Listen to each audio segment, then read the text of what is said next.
Yo, what up, y'all? What up, y'all?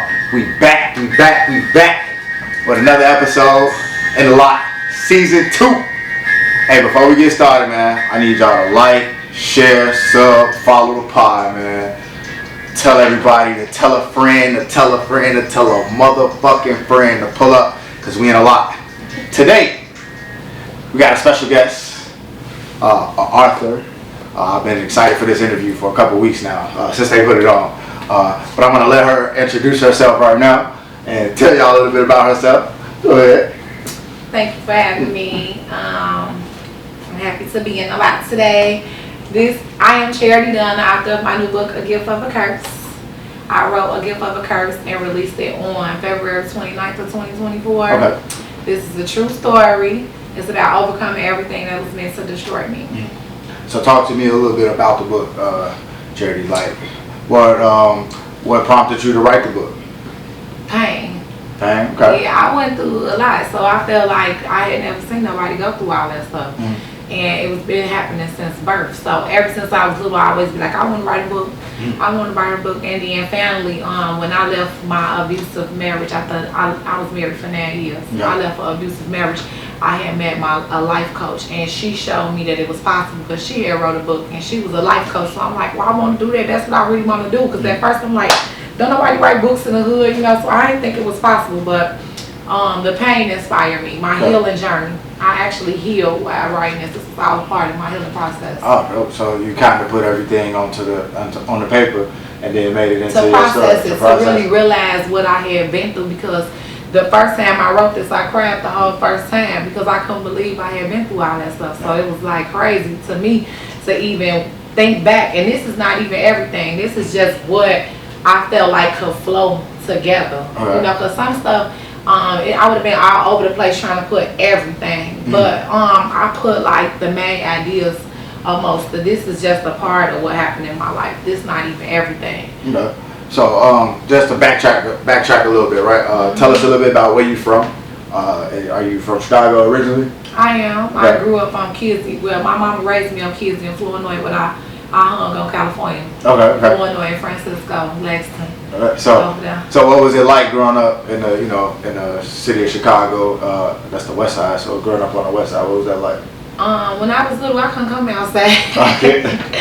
So when I was little, my mom used to take me to church, school, home. So I couldn't really come outside. I went to school. I went to church on Tuesday, Wednesday, Thursday, Friday, Sunday. Saturday was choir rehearsal. But when I got to like high school, I started running away. This boy had told me, man, he rest in peace, look how I'll never forget.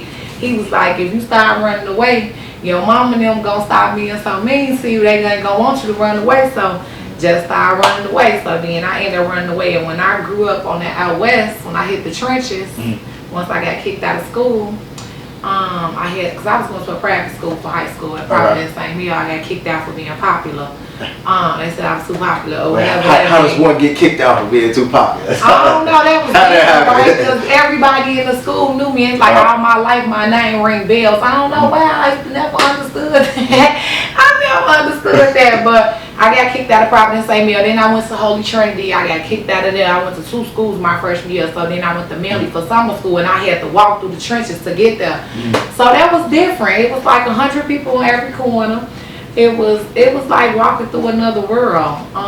They was different down there. Like I had hung in other places, but down there, it was like a world of its own. I call it Hollywood because that needs to go on TV, like that type of action that they used to have through there, because it was like 100 people in every corner, and then it got to the point where I had to fight every day. So I fought this girl on this corner, and I make it down the other corner, and the boys might jump on me down here. I might make it down here, then they might jump on me down here, then I might make it down here. The boy I'm messing with, he might do something to me. So everywhere I went, I had to fight every day. So what is that like? You know, what kind of like what is that feeling like, right? Like being able, having to go out every day and like defend yourself down there, right? Yeah. Every day you wake up, you're like, damn, I gotta go through this again. Like, what's that feeling like? I remember feeling alone, basically, like, damn, I don't got no help. You feel me? But I didn't want to be known as scary. Like, I felt like they were trying to run me from down there, and I wasn't going nowhere. So every day I came out to like kind of prove myself that y'all don't scare me. And I went through so much trying to do that because they had cousins, aunties. It was be 100 of them.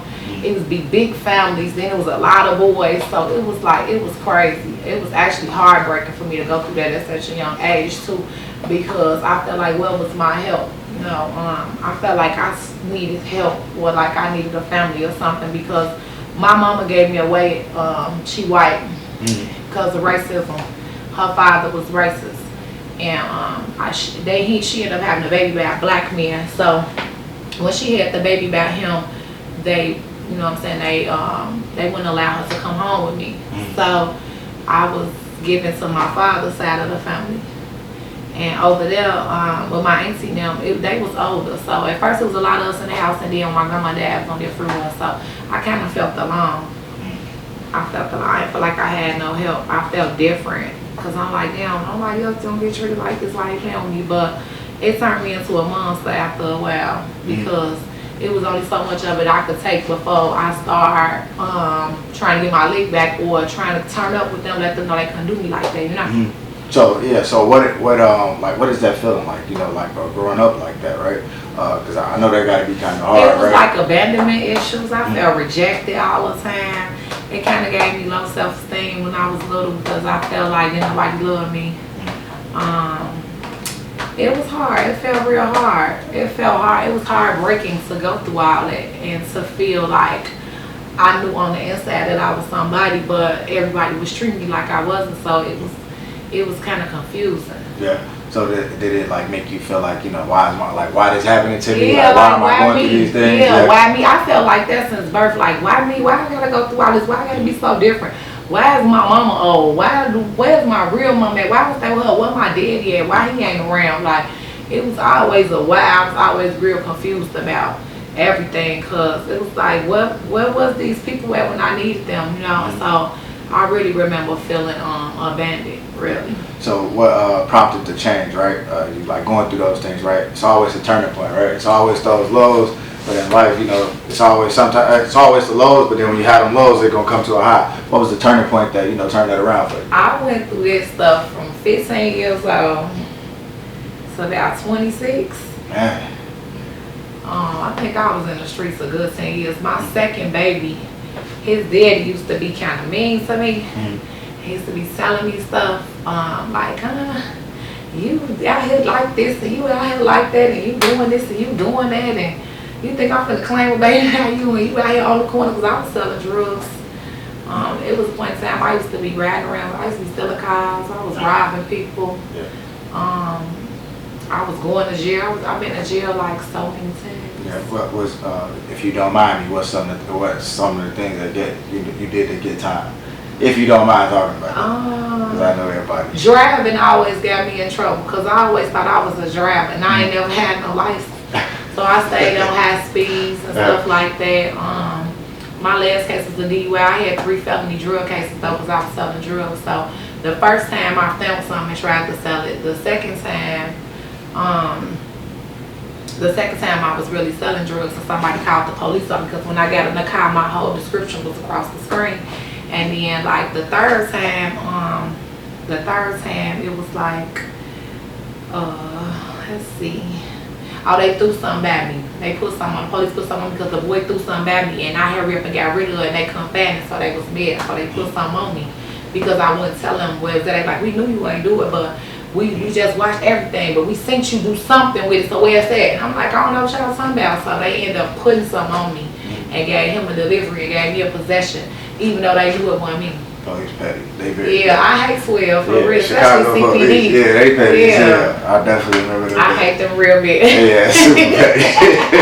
Fuck CPD. Yeah, I hate CPD. Not for real, fuck 12. I hate them so real bad. Yeah, so going through those things, right? Doing prison time, right? Did that during that time, did it help you change things around, like make you reflect anything like that? When I was younger, I had changed for a little while, and I got right back out into it, because life still was hard. I still didn't really understand. That last time was the last time. That's when I had my second baby. I didn't want to leave him like I used to have to leave my first one all the time, because my mama, I didn't feel like she raised. She got him out the neighborhood, but the home environment was just not the place that I wanted my boys to grow up in. So I had promised myself I wasn't gonna leave my kids no more. Now I had to leave my second son, and that hurt me more than anything. Like, I was suicidal. I tried to kill myself the week before. I had to turn myself in because I would rather die than to go to jail. I thought jail is like the worst place to be. Sitting in a room, you really have to face yourself and just sit in one place. And I hated it. I hated everything about it. I hated the food. I hated the clothes. I hated the people. Like, I ain't never been around girls, so for me to have to come sit around all these girls was crazy. Yeah. But that second DLC bit, that longest one I did for a year, that changed me. I went in there. I was ready to change before I went in there because I was smoking and drinking every day. I felt so lost out here. I felt like I had no direction. I just was surviving. I wasn't really living. So I decided to go in there to get my life together because I knew I wanted to change. So I knew that I ain't want to be like that no more. So that's when I really just made a decision, like, okay, when I get out, I'm gonna do better. You know, I don't want to be like this. So you said a key word, right? You said survival, right? Like, living to survive. Like, I feel like that's a common thing in Chicago, right? Like, a lot of people in Chicago, like, they look at Chicago as this bad place, but a lot of the people that's out there is really just trying to survive. Yeah. 'Cause it's rough here. It's like, it may look sweet, but it's rough here. Like, it's a rough city. It was even, I mean, back then they tortured you, now they killing you. So it was like, it's always been bad. It's just a matter, it's getting worse. Yeah, it is. Put it like that, because back then people would get their man. Like, now y'all just pulling up with switches, killing anybody outside. That's goofy. You know what I'm saying? I feel like that's too goofy. But back then you would get your man, you know who you looking for. So if you catch who you looking for, you gonna hop out, you gonna get your person. You feel you ain't finna shoot everybody around just cause you got a switch. That's too goofy. Like, the switches weren't coming like that. You know what I'm saying? They weren't doing that. So it was a more, they gonna catch their man, they gonna limp on their man, they gonna do their homework on their man, they gonna get their man. Boys and catching their man outside with all these people and then just shooting everybody outside, killing the kids. Yeah, and then that's how the 10 y'all kill everybody else but the person you came right here for. So it was a lot different with that, but they was torturing people. Like, I think people get a lot of dirty shit did to them, like get jumped on, stomped out, beat with bottles, beat with bats, beat with bricks, beat with whatever that was around, you know. Yeah, that being in Chicago is. Yeah, it's definitely a survival game. Yeah, especially in the trenches. You know, in the poor areas where people don't know how they finna eat. You gotta do what you gotta do to put a meal on the table. Right. And when you know the bills due, like, you gotta go out here and steal. You gotta go out here and steal drugs. You gotta go out here and rob somebody. You gotta do something. You know what I'm saying? Because when you already got felonies, it's hard to get a job. You know, they set you up so for failure once you put that X on your name, like, so now you can't get no good job. Now, in the job you can't get ain't gonna pay the bills, so it's like, what's the sense of that? So it'll force you to go into the fast lane so that you could eat. And then, you know, even though it's only 2 ways out the game, you know, and the object of it is to make it out. And a lot of people, they lose the object of the game, you know. They don't make that the goals no more, to make it out. A lot of people get stuck in this. You know, they all trying to outshine each other when everybody losing. You feel me? If you don't make it out, if you make it out, you won. That's the real winner. But if everybody's still in here doing the same thing, we all lost. Who really winning at the end of the day? You know what I'm saying? We ain't doing shit but dying and going to jail. Y'all outshining each other because, you know, don't get me started. We need more unity though. I think that's like that. I talk to people about this a lot. Like we, Chicago really had that crabs in the barrel mentality. And it's like, it's not really based off of, like, it's fucked up out here, but people, like you say, people trying to survive. So it's like, shit, like, do I not do this? And I, like, you know, I want to be happy for you, but a lot of people be like, damn, you just doing so much better than me. And it's fucked up. Yeah, because it's so much hate up here. Yeah. People be scared. Like, I feel like a lot of people killing people because they hate. Like, a lot of people don't even want what the next person got. They just don't want them to have it. You know what I'm saying? That's the sad part about it all. And a lot of people not gonna put in the work to get what you got, and they rather take it from you than to go really work for it. You know what I'm saying? Chicago just they kind of losing hope. You know what I'm saying? They don't have a hope for a future. Everybody trying to do the same thing. Everybody want to be like each other instead of tapping in and see what make you great. You might be a photographer. You might not be a rapper. You know what I'm saying? You might be a construction worker. You might not be a dancer. You got to figure out who you is. Right. And stop trying to outshine and do what the next person do. But now everybody's trying to uphold an image and be something that they not. Like everybody want to look like money, but they don't really get it, and that's what they, you know what I'm saying, that's what they losing at, you know what I'm saying. It don't matter that you got on Gucci if you can't really go in the store and buy the Gucci bags, you know what I'm saying. And your rent due, and you got a little apartment, and your kids running from bullets, you know what I'm saying. All that don't matter. See, the priorities is fucked up, you know what I'm saying. So it's like people need to stop trying to outshine the next person and outshine yourself, and really put yourself in a position to make a legacy for your family and leave generational wealth for your family, because the kids is the ones who suffering behind this. You know, it ain't no good grandmas out here that's cooking Sunday dinners no more, making the kids go to church. That's a lost you know what I'm saying? Sure. Praying over the kids, because the grandmas is now my age and they ain't ready to sit down now, you know. They want to be outside. Exactly. Yeah. So you know, it's just time for a change. It's time. It ain't what you do, it's how you do it. You know, I want to have a reading juke party where we gonna come in and we gonna, the first 45 minutes we gonna read. We gonna speak positive affirmations. We gonna open it up with prayer. Then we gonna get the drinks, and then we could dance, and then we gonna turn up. Yeah. Because it ain't what you do, it's how you do it. And I feel like we're not taught that it's not coming for us to see that. You only grow as far as what you can see. Right. If nobody around you is showing you this is possible, you're not gonna want it because you don't see it. You know what I'm saying? If all you seeing is to the ceiling and it's a whole world outside of this room, then you only gonna be stuck in this little box right here. You know what I'm saying? And you gotta dare to be different, because you're not gonna get the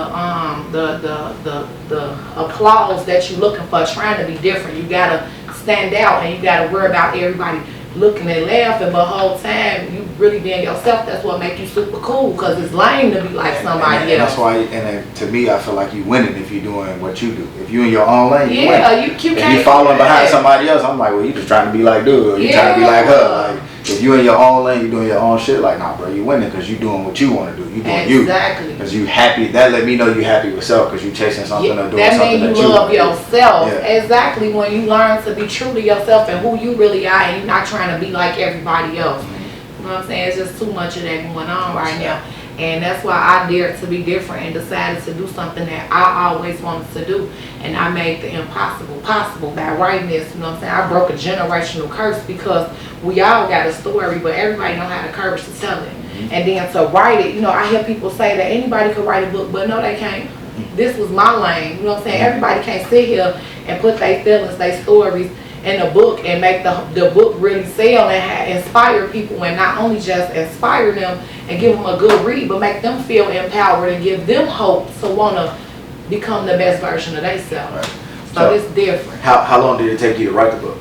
It took me 2 years. 2 years? Yep. I wrote it the first time. I cried the whole first time. It was very emotional for me. So I sat there like, damn, I really went through all this.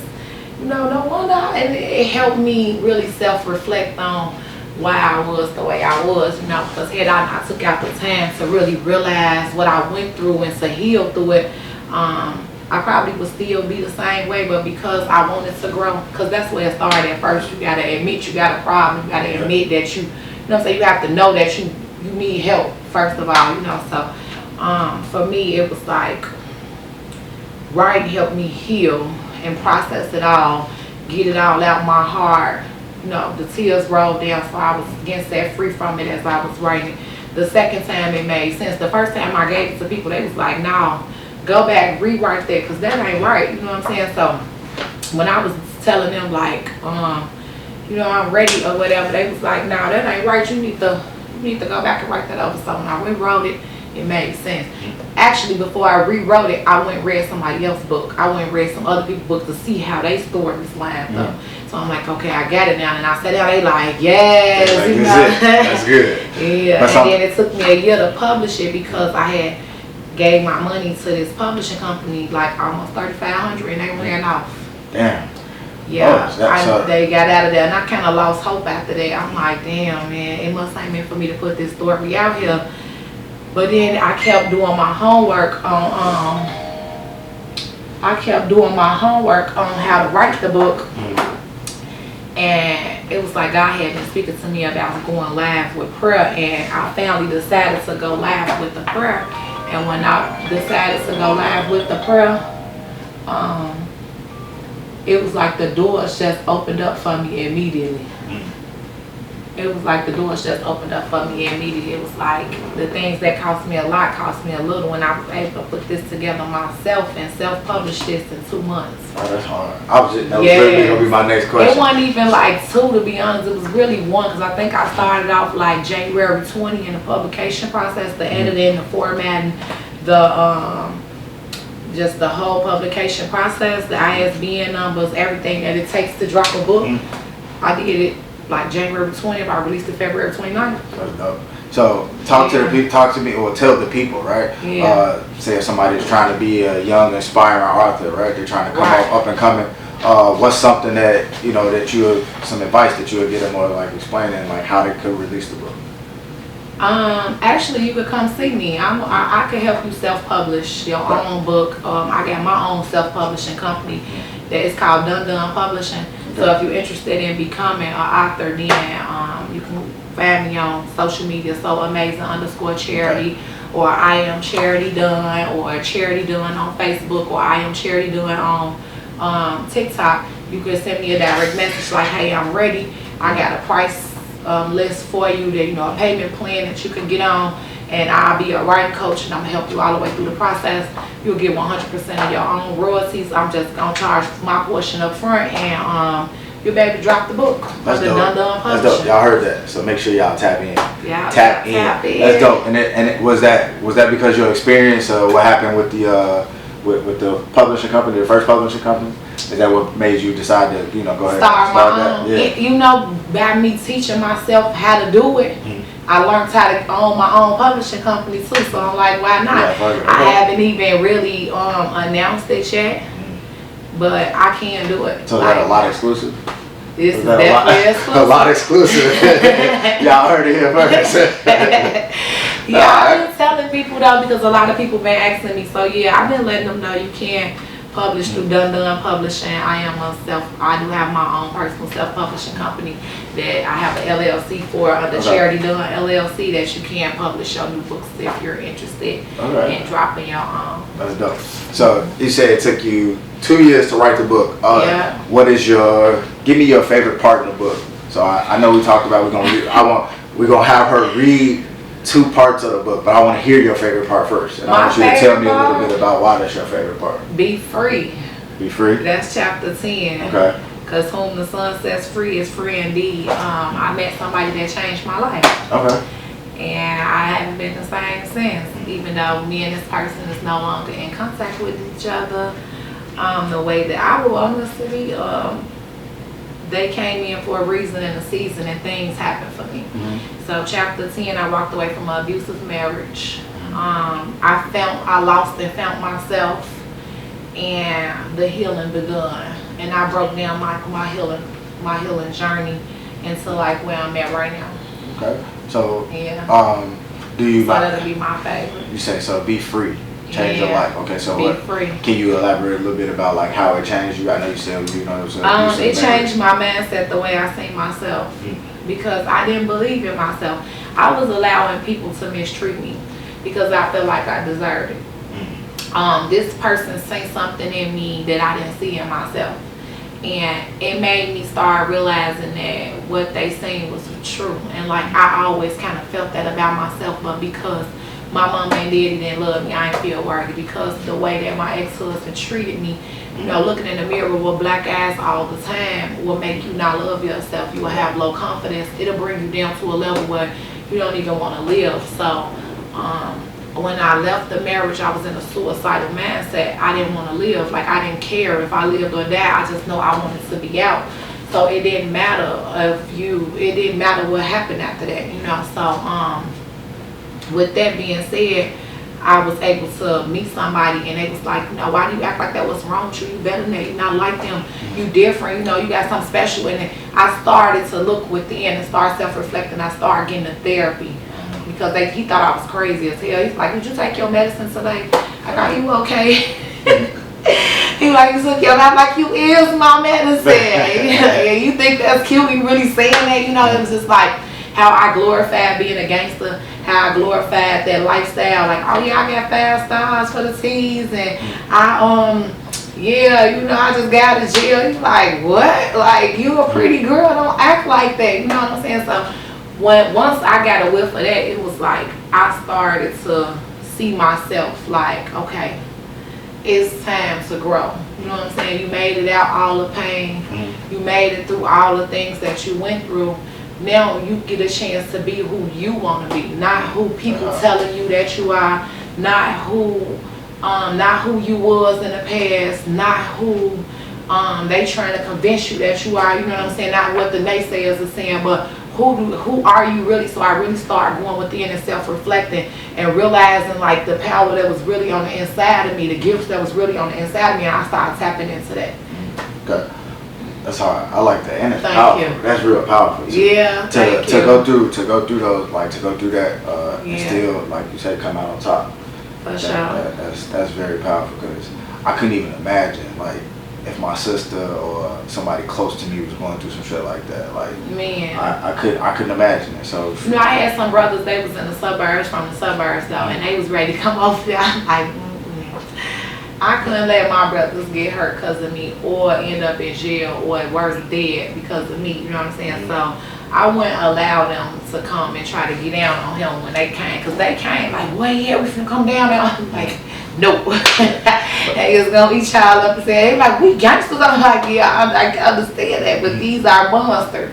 Y'all gangsters, these monsters. And the way the blocks are set up, you probably wouldn't have made it back from down there. So it's like I would never put my people in harm's way. I just put the revenge in God's hands, because revenge is mine, says the Lord. And I knew that every dog got his day. You know, ain't no way y'all just gonna do this to me and get away with it. So yeah. That's just a testament to how strong of a person you is, though. For sure. And I just met you too, so that's Thank dope. you. That's very powerful. Yeah. So, give me the two sections, right? I know we said we're gonna read 2 sections of the book, and you're gonna explain and elaborate on them, right?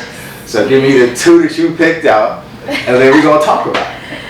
All right, I'm gonna give y'all the drama. Y'all, the people want the sauce, okay. You know. So I'm gonna give the people what they want. Usually, because like I told you, my favorite is to talk about the healer journey, to talk about mindset, to talk about what you speaking out your mouth, to talk about you having hope and seeing yourself becoming the best version of yourself, and what the best version of yourself looks like.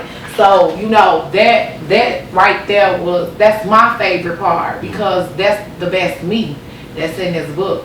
I don't want to, you know, that might be the other people's favorite part, watching me go through all that, because maybe they were some of the ones that did it, or maybe they think it's funny, or maybe even some can relate to it, and it'll make them not feel alone, like, damn, she went through that, I'm going through that too, I don't tell nobody that, you know what I'm saying? So it kind of help people like not feel alone.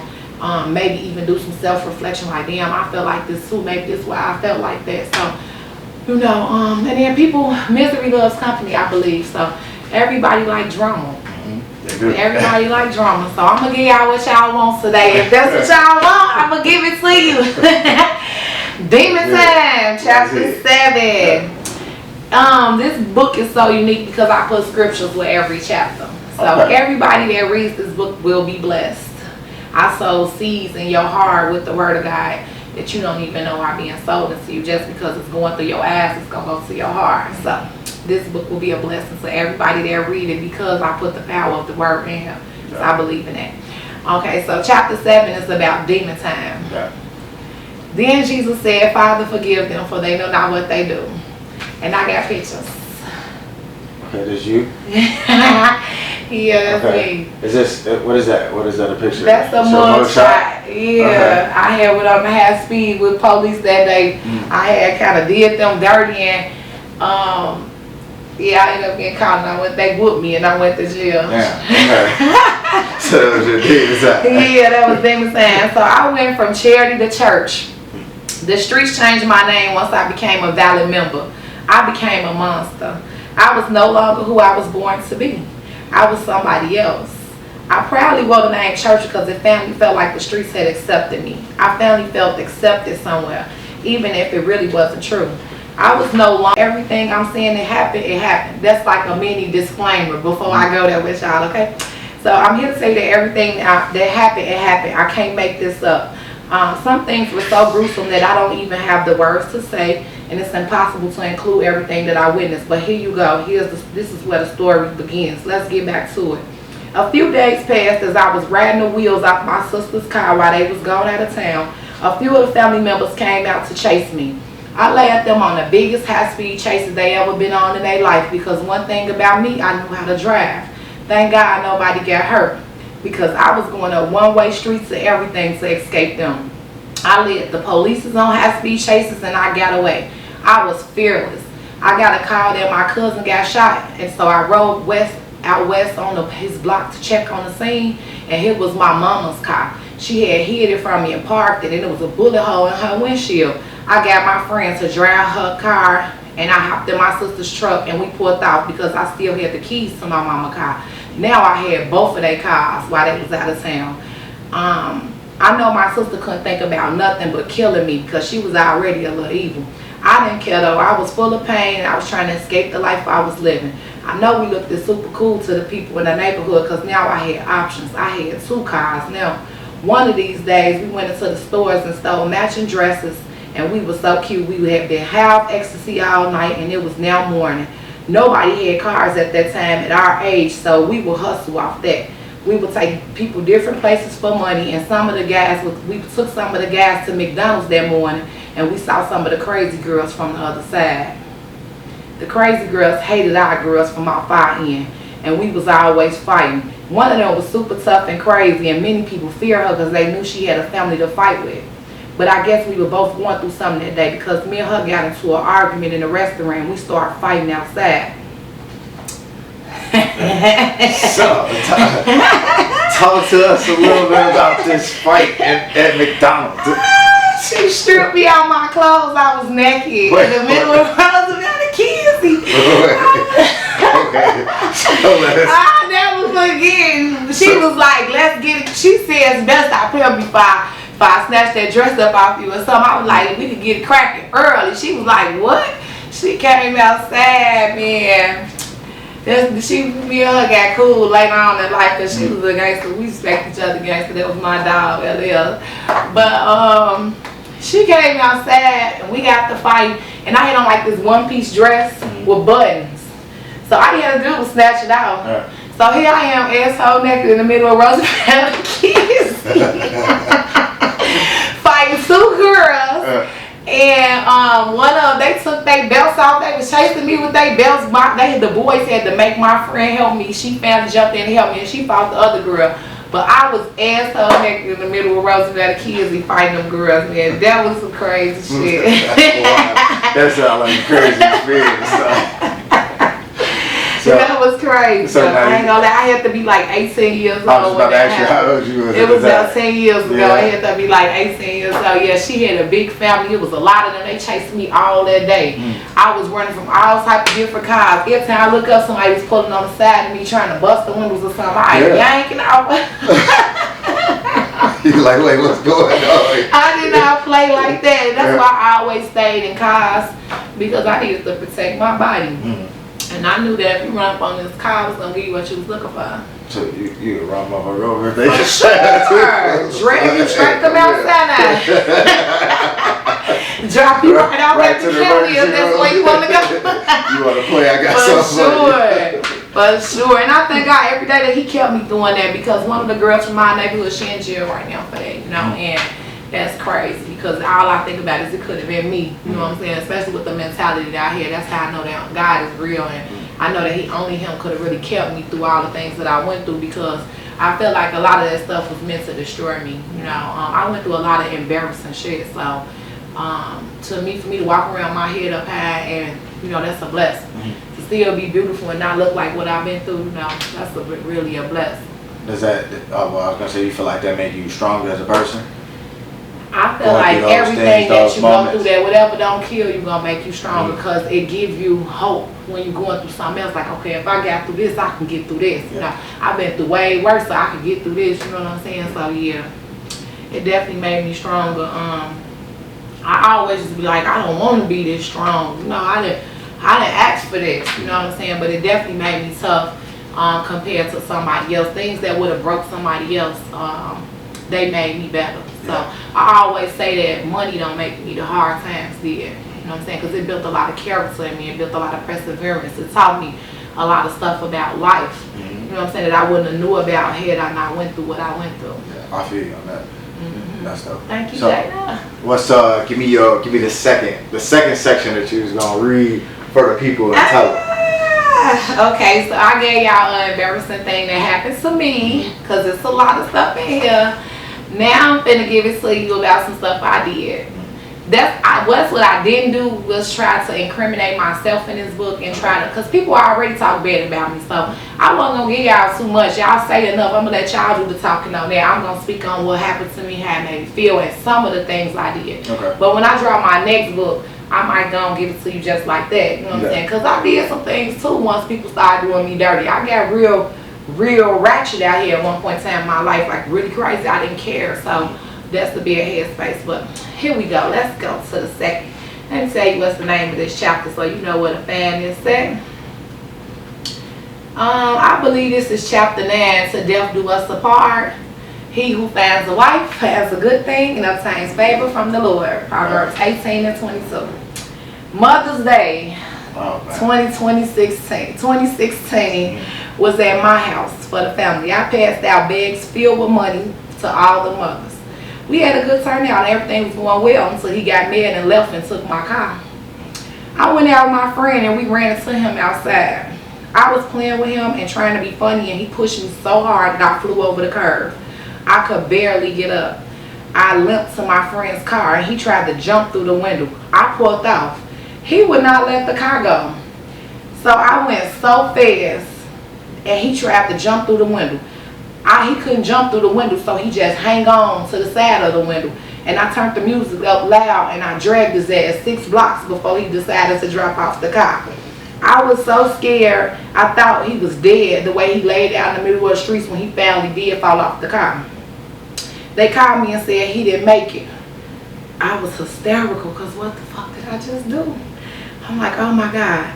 Later I learned that was a lie. He was okay. I was relieved because I was scared. I really snapped. I also found out later that my ACL was completely torn and I had to get surgery on my right knee because I had no stability in my right knee. My hair business had started declining because my mind was not right. I had dreamed of opening up a hair salon and having my own business, but Ice discouraged me heavily because like there was no money in the hair game and renting a space would not make any money. He would tell me I need to find a job and stop selling hair. He would speak a lot of fear and doubts into my plans, and eventually he made me stop believing in myself or anything else for that matter. In 2016, Ice made over $300,000 in the streets. He started to really mistreat me that summer. He took his money and left me every weekend. He was cheating with a girl from his past and treating me like I was nothing. That's how I knew he was cheating, because they never act the same. He eventually admitted to cheating on me with this girl at the same hotel he had beat me bloody in on our anniversary. Nothing I did was good enough. He talked about me like a dog. He spit in my face and walked all over me. I had to start calling the police to come out and start getting him arrested, but I never pressed charges. I had been to jail before and I didn't think that was the answer. I was attending church and praying and believing God would change him, and he did. I just didn't know it would come to this and that it would be too late. I wouldn't say I liked the way my life was going. I was depressed and I was constantly losing myself daily. I watched every young girl in the city take off with my dreams and my ideas, but I had no one to believe in me. I started a transportation business. I had an LLC for a trucking business. I helped him build his credit, and I couldn't even and I even encouraged him to get his dealer license, but we never went anywhere with any of it because he had no faith in me or anything that I was doing. So it caused me to lose hope for the future, and I stopped fighting, and the fighting never stopped. I just highlighted in this book the worst situations I experienced that I could remember, but maybe this was only half of the abuse I had to endure. I wanted to stay in the shelter, but I never wanted my kids to go through being homeless and poor. God knew my heart, and he knew I was tired of living like that, so he sent help. Talk to us a little bit about that. There was a lot there. You gave us a lot. Like, yeah, Mother's Day was lit. I had a... This was all one day? Yeah. Or just... Well, okay, so... So the Mother's Day part was funny because when they're hanging out the Now, window. this was one summer. Oh, that was was the the summer. 2016 summer, but Mother's Day was the day I dragged him and they told me he was dead. So was that like you remember Players Club when he was hanging in the window? Was it like they that? was going around in the circle. Was it Yeah, like it that? was like I snapped because we walked up. I was playing I'm playing with him about the money in his pocket or something. He pushed me off him so hard that I flew across the curb and I hurt my knee. And he thinking like he didn't really do nothing because like I only pushed you, but really I had tore my ACL and I couldn't really get up. So he thought I was playing. I limped in her car and got in the driver's seat and he tried to jump through the window. So I pulled off so fast he couldn't really get in, and the faster I went, he couldn't get in. So he was just hanging on. So I just remember turning the music up and hitting the gas. I dragged him 6 blocks. No, because for real, when I used to steal cars from people, I wouldn't pull off until I had a song. Like I was kind of fucked up, like Cleo was. I set it out. You wait before your show. I gotta play a song with me. I need a song. I love music, so like I ain't gonna lie, that's too funny, y'all. But I'm glad he was okay, cause baby, the way I hit the corner, woof. Went down the whole block, he was still hanging on the car, hit another corner, woof. And he still was hanging on, I cut the music up, and I started going over the speed humps, doing like 60 up a side street. He, oh, you gonna kill me. You gonna kill me. So when we hit that second speed hump, he, oh, you gonna kill me. I said, I'm finna stop, I'm finna slow down before we get to this next speed hump, or I swear to God, you finna die out here tonight. He was like, Cherry, my shoes, my feet, please stop. He couldn't breathe, he was screaming. I said, I'm finna slow down, you better drop off this motherfucking car, or you finna die tonight. So I slowed down, he dropped off the car, and he just laid in the middle of the streets, and I said, they come, his friends gonna call me Sunday church, he ain't make it. They putting the things on him, trying to bring him back. I'm like, what? I remember clearly finna drive to O'Hare and jump on whatever the first flight was up out of here. Oh man. I called my auntie, them crying, they met up with me. I was so hysterical, like, oh my God, I done killed them. They were like, whoa, I'm like, I need somebody help. Somebody get the kids, somebody. Oh man. But he lived though, he wasn't nothing wrong with that fool. So you that's a funny story. I like that. I mean, like, I know it's a crazy situation. He made it though. He had nothing but a few scratches, so we could laugh about it. He should, but me personally though, I didn't have no stability in this knee. I had to get surgery. Like, when it rained, I can feel it. I don't got the mega knees no more. You know what I'm saying? They get a little stiff on me, but other than that, I can still feel it sometimes. It kind of make this knee weak because I'm always putting so much pressure on this one. Yeah. So you say you used to with your joyriding, right? What was your favorite joyriding song? Back then? Yeah. What was your favorite song? I'm so hood. Yeah, I got the things around my I love it Weezy. I get that money. That's my top commitment. Okay. That's talking y'all politicians. I'm talking, I'm playing what I'm saying. I'm stepping what I'm rapping. Half of the abuse I had to endure. I wanted to stay in the shelter, but I never wanted my kids to go through being homeless and poor. God knew my heart, and he knew I was tired of living like that, so he sent help. Talk to us a little bit about that. It was a lot there. You gave us a lot. Like, yeah, Mother's Day was lit. I had a... This was all one day? Yeah. Or just... Well, okay, so... so the Mother's Day part was funny because when they're hanging out the window... This was one summer. Oh, that was the 2016 summer, but Mother's Day was the day I dragged him and they told me he was dead. So, was that like... You remember Players Club when he was hanging in the window? Yeah, they was going around in the circle. It was like I snapped because we walked up.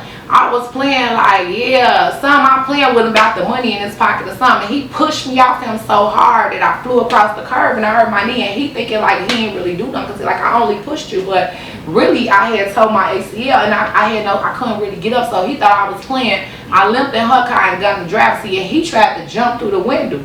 So I pulled off so fast he couldn't really get in, and the faster I went, he couldn't get in. So he was just hanging on. So I just remember turning the music up and hitting the gas.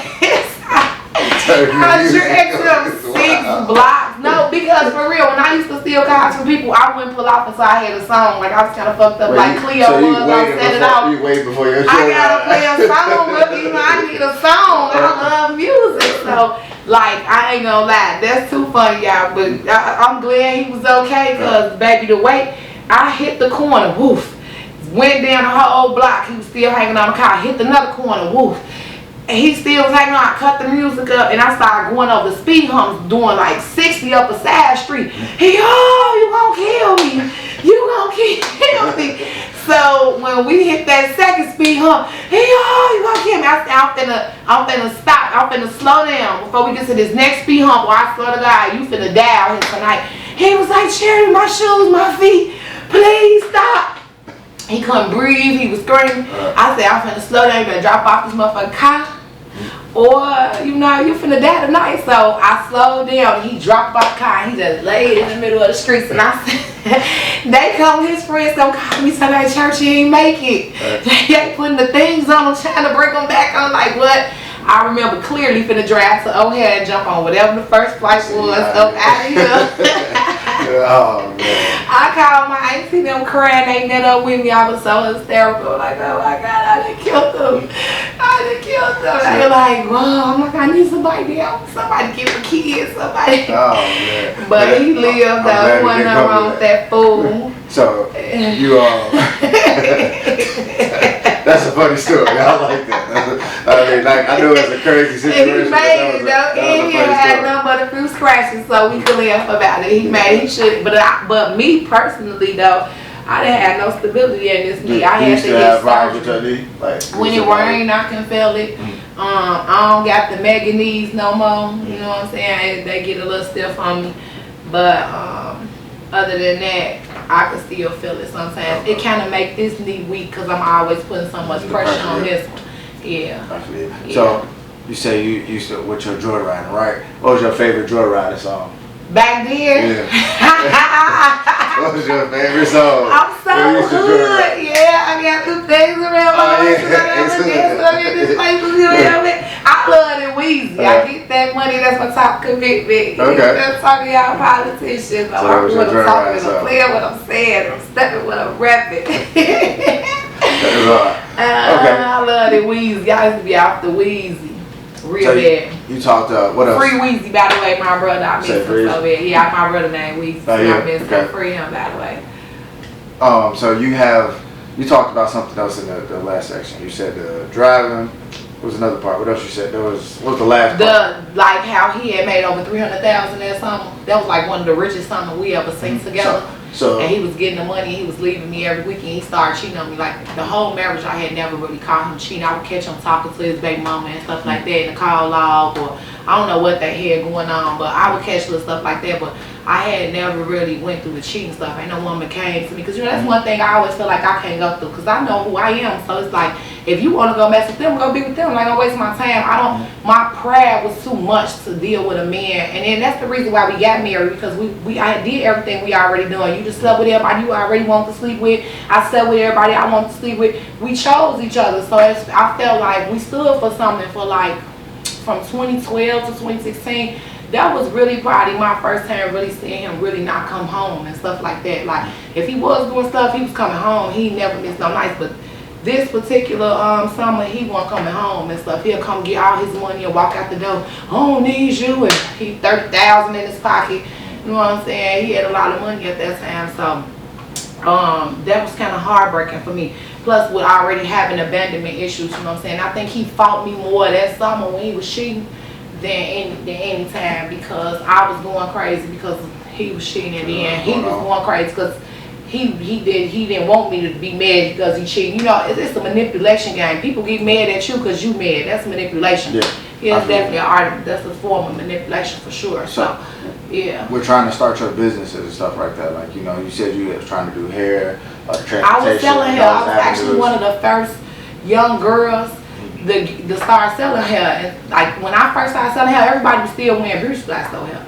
You know what I'm saying? I had one of the OGs, shout out to Big Milo. She was a boss, you know what I'm saying? I had watched her be a boss all her life. She had some bundles, and she had sold me like 10 of them, and I got them off in a day. So I immediately started investing in that because I saw I had the skills, and I really blew up. I was making over $1,000 a day off him.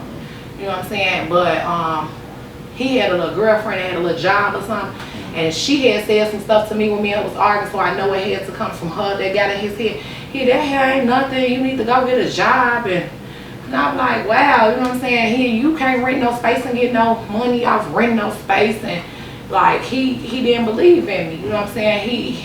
What you hear is what you end up believing. If you constantly got somebody in your ear telling you ain't nothing, you ain't nothing, you ain't nothing, eventually you gonna start to believe that you're nothing. You know what I'm saying? Because faith come by hearing. And whatever words you are hearing, and that's eventually what you're going to believe. So that's why it's important to watch who's speaking in your life, because you cannot let anybody speak into your life, because you will soon believe that. So if you don't have nobody that's around you that believe in you, going to speak life into you, even if y'all mad at each other, like it's certain things you shouldn't say out your mouth. And I learned that the hard way, because I used to be real traumatic with my mouth. I would tear you up with words.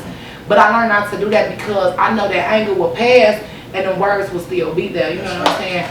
And sometimes people project their fear and doubt off onto you because they fearful and they scared to go forward. So they gonna speak that off onto you, and then you look up, now you fearful because they done projected that energy. Energy is transferred. So I couldn't go nowhere with him. I started all those businesses. We had all that money. We had a trucking LLC. He sold the truck, didn't do nothing with the truck. Had a transportation van. He sold that, didn't believe in that. He talked down on me for selling the hair. I had started a cleaning business. I should have been a millionaire right now, because I got a millionaire mentality, you know what I'm saying? But it take a team to become a millionaire. You can't be a millionaire by yourself, you know what I'm saying? It take a team. So I didn't have that. Now I got the sense and no money, and at the time I had the money and no sense, because he was beating it all up out of me, you feel? Yes. So, but I know it's gonna come back, and this time it's gonna be mine. Ain't nobody gonna be able to take it from me. That's good. I'm gonna get it out the hood. And I like hearing that you believe it. That's the right way. You're supposed to believe it. Because it's like you say, people project their self-doubt onto you when they only go through things. And I learned that, like, when starting my pod business, like, I've been doing this 2 years now. A lot of people's like, man, you sure this is what you want to do? Like, yeah, motherfucker, I'm doing it. Like, this is what I want to do. Well, maybe you should do. Nah, like, this is what I'm going to do. And like, but by me putting the time and the work in, like, I know I got to keep believing in myself, and then my opportunities. Yeah, because it's gonna be so much come against you to make you feel like you can't do it. But those are the times that make you stronger. You know what I'm saying? Them the times you're gonna really look back and appreciate the fact that you kept going, because stuff gonna come to try to make you not believe, to make you feel like it ain't possible. Just how they ran off of my money with this book. You know what I'm saying?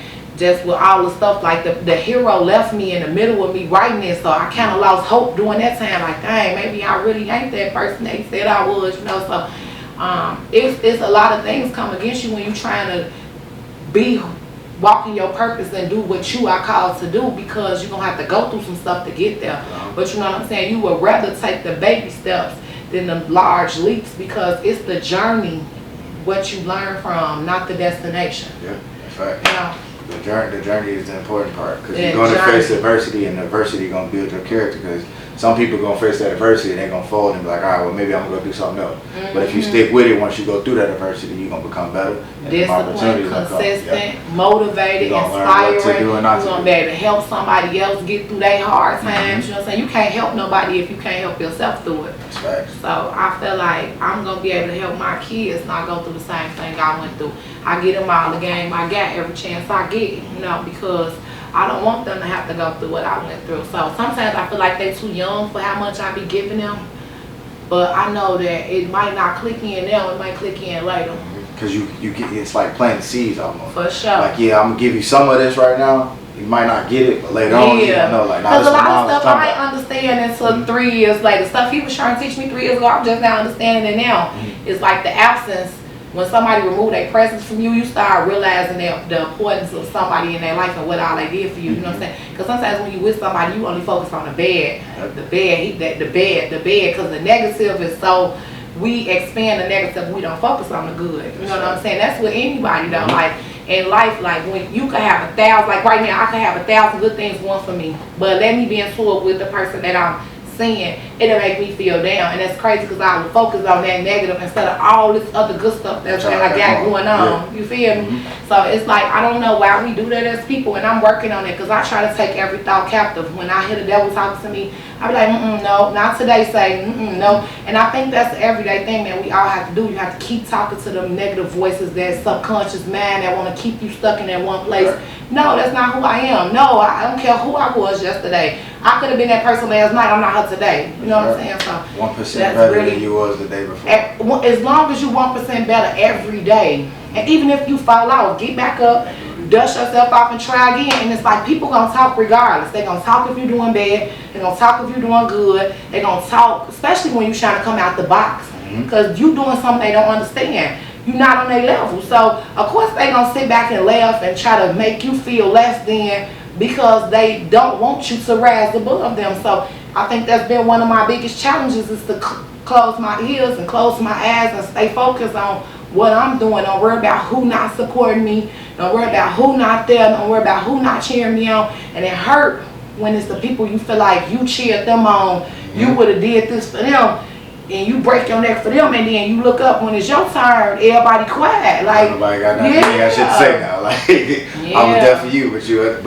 I feel like, and it's all, sometimes like I feel like when situations like that, it's always be the strangers that, you know, that show you only God put the right people in your life. You know what I'm saying? Because sometimes everybody ain't meant to go. And that's why I'm learning how to let go. When people walk out my life, when people walk away from me, I be like, okay, they must want meant to go. You know what I'm saying? Maybe God got something better for me. Maybe God got something different for me. Maybe God got a different plan. Maybe God heard things in rooms that I wasn't in, that I didn't hear. You know what I'm saying? He's putting it in front of me, just getting he's just removing these people. Let them go, let them go. And I had to learn how to detach. With me feeling so rejected all my life, the attachment is a thing for me. I attach myself to somebody real hard. Friends, family, niggas, whoever. If I fall in love, I would be so attached to this person, I won't want to let them go. And then if they leave, it's like, it used to break me. But now I'm so much in a better space that when people walk out my life, I be like, okay, you know, it might hurt for a minute, it might hurt for that, but I shake that shit off and I look up, something better will come. Something better will come. You know, I tell God what I want, and I look up a couple days later, I have it. Then I get it like, well, I left a few parts out, God. Let me be a little more specific this time. You know what I'm saying? Because you can ask for somebody that's doing this, somebody that's doing that, something, but then you forgot about this part, and you get somebody that's doing X, Y, Z, but they lacking over here in this area, and it's like, wait, hold on, run this back. You know what I'm saying? Because you never know what you want until you get what you don't want. So you got to go through the things that you don't want. You're not going to know what you want in a friend until you experience the things you don't want in a friend. You know what I'm saying? So that's been one of the biggest things that I've been learning on this journey, is how to let go. That's hard. I like that. Thank you. Give me, so I asked this kind of early, but give me some advice, right? Not me, but give advice to you might need it to baby. After I read the book, I'm gonna have hella more questions. So I'll probably be like, all right, we gotta do a part 2 of this. We could, because I would love to come talk to you after you read it, because it'll give you a better insight. Yeah, I definitely want to read it. I'm going to read it. I'm letting you know I'm gonna read it. For sure. You gonna give me this copy? I want to buy this copy. Yeah, for sure, it's yours. All right, bet. I have it, so I'm gonna read it. I need like a week. I like reading books. That's cool. Just let me know when you're ready for me to come back. I'm gonna come back. You got all your questions ready. We can get real deep, because that's what I've been wanting to do, interviews with people that read the book. Yeah. Because then we could go a little deep, because you're gonna have a little few good questions like, well, what this person was that, and why they do this, and who was the friend that did that. You know what I'm saying? You'll be able to have a more thorough interview about what's going on in the gift of a curse. A gift of a curse. Jay Dunn. I want y'all to make sure y'all tap in. I'm gonna put this closer so y'all can see this again. So, but before we slide, right, I want you to give the people advice, right? Somebody that's a young author that is coming up, give them some advice. This is advice for everybody. Okay. No matter what you're trying to be. All right. I want you to close your eyes. I know you said visualize what you want to be, who you want to be. Write it down. Write the vision. Make it plain. Those that see it may run, because it will surely come to pass. Close your eyes and see it. What does the best version of yourself look like? The best version of myself will be on a Soldier Field stage, sold out, and the United Center was sold out dates. and the Staples Center sold out with cameras everywhere, lights everywhere, just like these, with me inspiring people all over the world to become a best version of themselves, working on personal development. So basically, that'll be me seeing my best self. I will write down, so then I gotta write down a plan or what I can do to come up with being this person. And once I come up with a plan, you gotta start executing it day by day. On Monday, I'm gonna send out emails. On Tuesday, I'm gonna work on my EPK. On Wednesday, I'm gonna work on my speech. On Thursday, I'm gonna pitch. On Friday, I'm gonna work on book sales. And you start making small steps every day to get to those goals. And you make weekly goals. Make some goals for yourself. Come up with a goal plan. Once you start checking off that list, it's gonna build your confidence. It's gonna inspire you. You're gonna be self-motivated. You're gonna start having hope.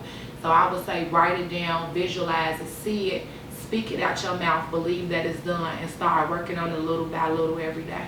Okay. I like that. Thank you. I like that. That's hard. Thank Y'all heard that. Yes. Visualize it, write it down, create a plan, and execute.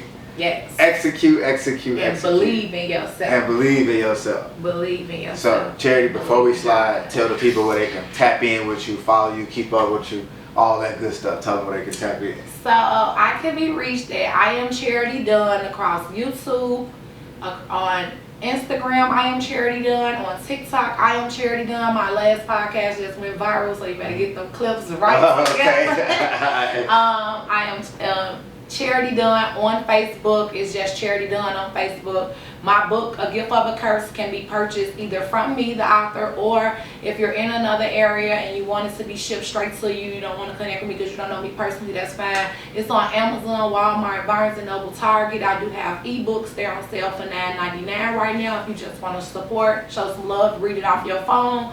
I will have some audibles coming out soon, hopefully next week. I'm working on it right now. I got hardcovers, paperbacks, and if you Google A Gift of a Curse, it'll pop up everywhere.